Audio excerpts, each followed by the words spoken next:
कुछ अजीब सी बात है, बिकॉज हमने बड़ी सीक्रेट हस्तियां बनाया हुआ है माँ बाप को, लेकिन हर जगह माँ और बच्चे का रिलेशनशिप ऐसा नहीं है।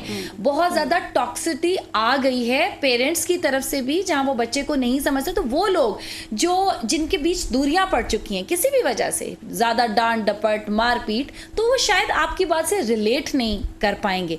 तो मैं चाहूँगी कि थोड़ा इस चीज़ के बारे में भी बात की जाए। मैं आपकी तरफ चलूँगी कि क्या ऐसा होता है, ज़्यादातर जो चाइल्ड लोग आते हैं उसमें मेरी एक डॉक्टर साहब आए हुए थे, उनसे बात हो रही थी, उन्होंने कहा जी मेरा बच्चा ऐसे सर्टन वे में बिहेव कर रहा है। उनका अच्छा ठीक है आप बाहर जाइए, नहीं मैं तो साथ बैठूंगी, मैं तो एक पर्सनल स्पेस देना। तो कहते हैं मुझे तभी समझ आ गई कि इसके मेंटल हेल्थ इश्यूज की वजह कोई और नहीं है, इसके अपने पेरेंट्स ही हैं। क्योंकि जब हम बात करते हैं ना, वो पेरेंट्स के बारे में ये नहीं कहा जा रहा, वो बच्चे का भला ही चाहते हैं, बट जो उनका एटीट्यूड होता है, जो वे होता है, वो टॉक्सिसिटी की तरफ होता है, जो बच्चे के अंदर बेटरमेंट नहीं डाल रहा। तो माँ बाप की चूंकि अपनी कुछ कॉम्प्लेक्सेस होते हैं, उनके अपने भी मेंटल हेल्थ इश्यूज होते हैं, और वो फिर continuously down the line delegate हो रहे थे नेक्स्ट जनरेशन पे।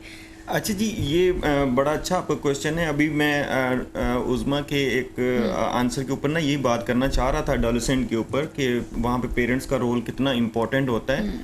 तो ये अच्छा है आपने उसी रिलेटेड क्वेश्चन पूछ लिया। देखें, जो पेरेंट्स का रोल होता है ना अर्ली एडोलेसेंट एज के अंदर, वो बड़ा इंपॉर्टेंट होता है। मैंने इसके ऊपर रिसर्च की थी एडोलेसेंट के ऊपर, कि वो अपने जो रोज़मर्रा ज़िंदगी है वो किस तरह उस पर मैनेज कर रहे होते हैं। तो जो early adolescent 13 to 19 years age होती है बच्चे की, इसके अंदर बच्चे की डेवलपमेंट हो रही होती है, और बच्चे की जो ग्रोथ है वो इस एज के अंदर वो इंडिपेंडेंसी चाह रहा होता है।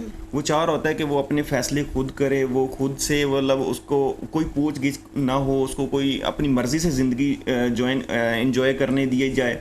लेकिन वहाँ पे अनफॉर्चुनेटली हमारे माशरे में ना बड़ी इनसिक्योरिटी सी आ गई है पेरेंट्स के अंदर।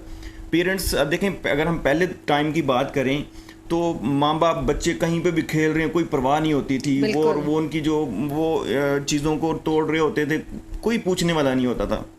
लेकिन आज बच्चा जो है वो कारपेट से नीचे उतरता है तो माँ भाग के पकड़ लेती है, मेरा बच्चा ये गंदा हो जाएगा, ये हो जाएगा, वो। तो ये यहाँ पे जो है ना, वो बच्चे के अंदर हम उस तरह की ग्रोथ ही नहीं होने दे रहे होते कि हम उसको इंडिपेंडेंसी दें या उसको हम इस तरह का माहौल दें कि वो अपनी मर्ज़ी से भी ज़िंदगी फैसले कर सके।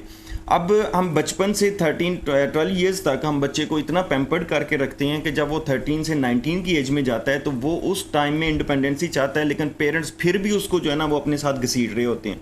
उनकी कोशिश होती है कि वो उन्हीं की मर्जी के मुताबिक ज़िंदगी गुजारें, और वहाँ पे कन्फ्लिक्ट आता है पेरेंट्स और बच्चे के दरमियान। बिल्कुल पर्सनल स्पेस नहीं वहाँ पे दी जाती है, और वहाँ पे अगर उनके दरमियान में डिफरेंस आता है तो वहाँ पे आप उनके जो भी उनके मामलात होते हैं बच्चे को, वो क्योंकि वो बाहर की ज़िंदगी देखता है, वो स्कूल में जब कॉलेज में जाता है तो वो बड़ा ओपन इन्वायरमेंट देखता है, तो फिर वो वहाँ पे समझता है कि मुझे घर के अंदर जो है ना बहुत ज़्यादा।